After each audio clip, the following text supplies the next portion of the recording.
Bonjour à tous et bienvenue sur Swissborg Mania, la chaîne crypto qui s'intéresse à Swissborg. Et aujourd'hui, on va parler de deux choses qui sont très intéressantes. La première, c'est le fait que nous grossissons à vue d'œil. Merci à tous de nous rejoindre. On vient de franchir deux importantes étapes dans le développement de Swissborg Mania. Donc, on voulait vous remercier et vous montrer un petit peu où on en était au niveau des chiffres. Et la deuxième élément, c'est évidemment cette interview que Cyrus et Anthony ont fait auprès de Cryptost sur Twitch. Et je vous ferai une petit résumé de ce qui s'est dit lors de cet événement. Alors, au niveau des informations concernant la chaîne, nous avons un compte Twitter et nous avons dépassé les 1000 abonnés. Merci à tous de nous suivre.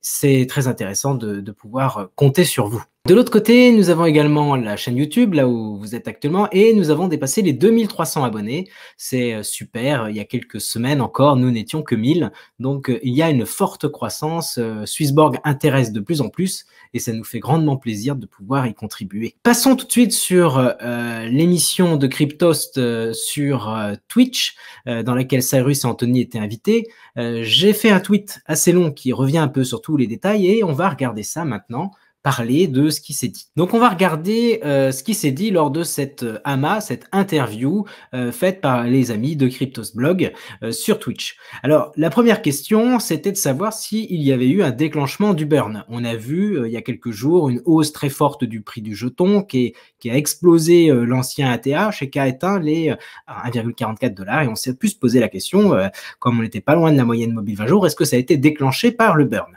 La réponse est non, il n'y a pas eu de burn, les capitaux sont toujours dans la réserve et au dernier recensement, là tout de suite, on avait 1 169 000 $ dans le Protect and Burn. Donc ça, c'est une super nouvelle.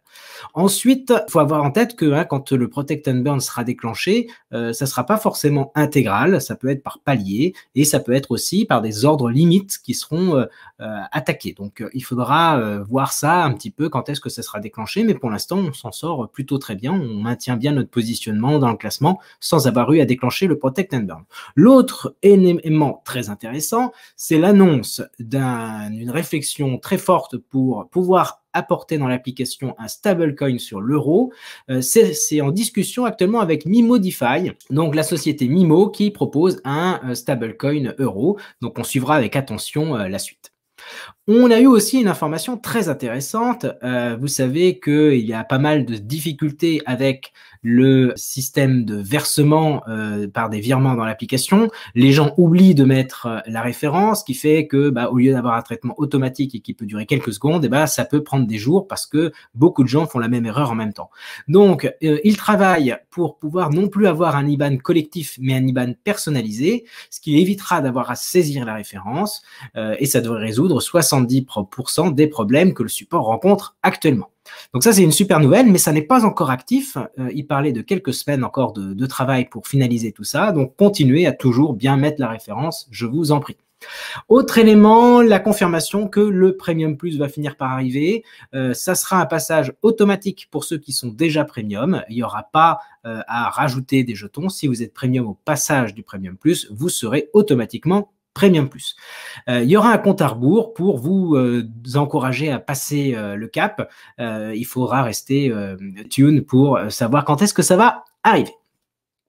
Au niveau d'informations sur les premiums tiers, des premiums de niveau moins élevé, c'est sûr que ça va arriver. La question, c'est de savoir quand. Il n'y a pas de date, jamais de date qui ont été annoncées. Ce qui a été très plaisant, c'est notamment tout le début de la présentation parce que Swissborg a été fondé par Cyrus et Anthony. Ils ont tous les deux eu un parcours très intéressant dans la finance traditionnelle et ont une vision un petit peu de vouloir utiliser finalement la richesse des gens pour pouvoir créer des projets qui vont dans le bon sens. Et donc, c'est toute la philosophie qu'ils ont essayé de transcrire dans Swissborg et dans l'application de gestion de patrimoine crypto, c'est de rendre ce cet univers qui, pour l'instant, est réservé à une élite, accessible au plus grand monde, dès 10 euros. C'est aussi d'être resté fidèle aux valeurs de la crypto, la transparence. Ça cherche aussi à être un acteur majeur en Europe. On sait que Binance, par exemple, est très actif en Asie, qu'on sait aussi que pour les États-Unis, il y a Coinbase qui est un gros acteur, mais en Europe, il n'y a pas un vrai acteur qui vient de l'Europe. Donc, on espère que Swissborg pourra jouer ce rôle-là. Et enfin, l'idée, c'est vraiment d'avoir un endroit avec l'application Swissborg où vous allez pouvoir investir tout en soutenant l'écosystème. Ça, c'est très intéressant parce que vous pouvez tout à fait passer par Coinbase et modulo les frais qui sont un peu plus chers chez Coinbase, vous aurez le même Bitcoin que celui que vous achetez chez Swissborg. La différence, c'est que quand vous passez par Swissborg, vous êtes dans un écosystème crypto, vous êtes dans un écosystème favorable à la décentralisation, un écosystème qui responsabilise et qui encourage chacun à contribuer, à être récompensé suite à son intervention. Alors que quand vous allez sur une plateforme comme Coinbase, bah malheureusement, vous renflouez simplement des gens qui ne croient pas tant que ça à l'écosystème. La preuve, ils font une introduction en bourse, et une introduction en bourse, c'est pas compter sur ses utilisateurs, c'est compter sur des capitaux externes. Donc, vous voyez un petit peu le schisme qu'ils ont bien réussi, je trouve, à mettre en avant au cours de cette présentation. L'autre élément qui laisse penser, vous voyez, la suite qui va arriver avec l'application, c'est vraiment l'idée qu'a développé Cyrus de faire de Swissborg un Spotify de l'investissement. Aujourd'hui, quand vous écoutez pour la musique, bah, vous pourriez être le musicien, celui qui joue de l'accordéon, du saxophone ou du violon. Ça nécessite beaucoup d'expertise, de pratique pour pouvoir maîtriser l'instrument et après sortir quelque chose de sympathique. Vous pourriez aussi être DJ, à savoir connaître les musiques déjà à l'avance et puis pouvoir les coordonner correctement avec un bon flow, etc. Mais tout ceci nécessite, vous voyez, un peu de connaissance. Avec Spotify, on le sait, on a envie d'écouter du jazz, ça lance du jazz, on a envie d'écouter du pop, ça sort du pop, on a envie d'écouter du rap, ça sort du rap.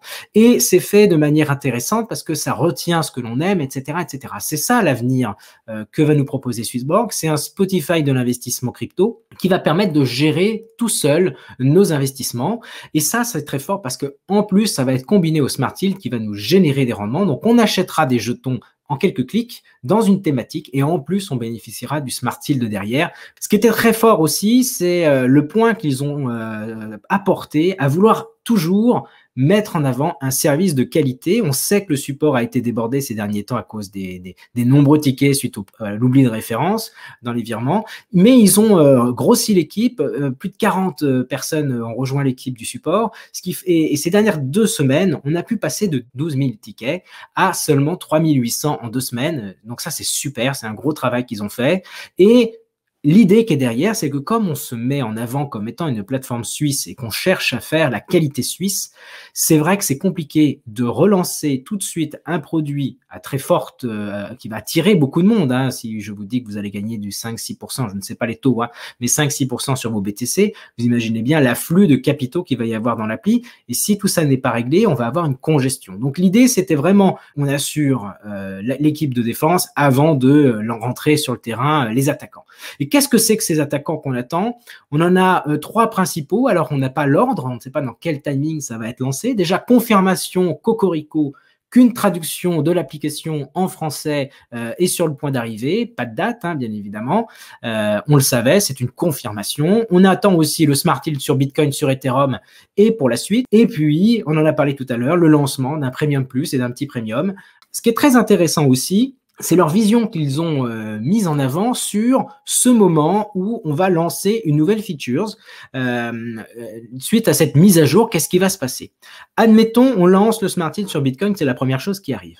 Ça va déclencher une nouvelle phase d'adoption. Beaucoup de gens vont nous rejoindre parce qu'ils ont des bitcoins et puis ils se disent, plutôt que de les avoir sur mon ledger et ne rien faire ou prendre des risques avec des solutions qui ne sont pas aussi transparentes que nous, je fais confiance à Swissborg pour toute ou partie de mes BTC et je les mets au travail. Donc là, ça va créer davantage de comptes, davantage d'utilisateurs et puis l'arrivée de nouveaux capitaux. Et puis comme on le sait, les gens qui sont dans l'application et qui ont des capitaux veulent bénéficier des bénéfices principaux de l'application. Et si vous avez déjà 1 Bitcoin, 2 Bitcoins, 3 Bitcoins ou plus, vous imaginez bien ce type de personnes qui pourraient nous rejoindre, ils vont se dire, mais qu'est-ce que ça me coûte de mettre 1 Bitcoin en CHSB pour doubler la performance de tous mes autres bitcoins. Donc, on va avoir une pression acheteuse et on espère, donc ça n'a pas de conseil financier, mais que ça pourrait se traduire par une hausse du prix. Ils ont parlé enfin, et ça c'est quelque chose que je n'avais pas marqué sur mon tweet, parce qu'une question avait été posée très justement sur l'avenir. Est-ce que le jeton CHSB sera prochainement listé sur un exchange?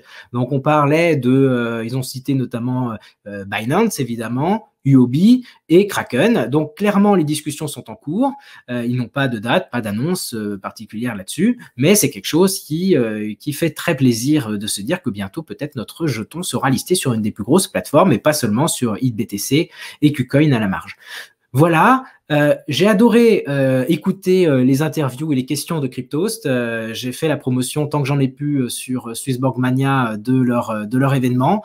N'hésitez pas à nous suivre sur Twitter parce que comme ça, vous êtes informés dès qu'il y a une opération dans laquelle Swissborg intervient en français. Et puis toujours la chaîne Swissborg Mania sur YouTube qui est le bon moyen de nous suivre. Je vous rappelle que nous fonctionnons grâce au parrainage, donc si vous avez envie de nous soutenir, n'hésitez pas à passer par notre lien ou à partager nos vidéos auprès de vos amis pour qu'ils découvrent Swissborg et qu'ils montent à bord du bateau. Plus on sera nombreux, plus la fret sera belle. Je vous dis à ciao, bye bye et je vous souhaite une très bonne journée. Salut!